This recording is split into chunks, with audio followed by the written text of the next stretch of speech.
What is the best way to kill pigweed growing in the garden? This is from Richard via YouTube. That old pigweed. Yes. And we know farmers yes, are struggling trying to control pigweed. I mean, and without a doubt, it has been the game changer in production agriculture. How about that? Because it is resistant to glyphosate. Mm-hmm. It's also getting resistant to other the PPO type of herbicides. It's just a major, major problem. Right. And in the home garden, I would just tell you, I just pull them up. Mm-hmm. That's just what I do. I pull them up. That's pretty much the answer to it. Right.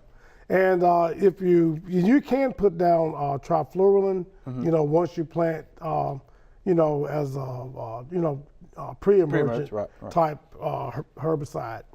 That's about all I know to tell you. Right.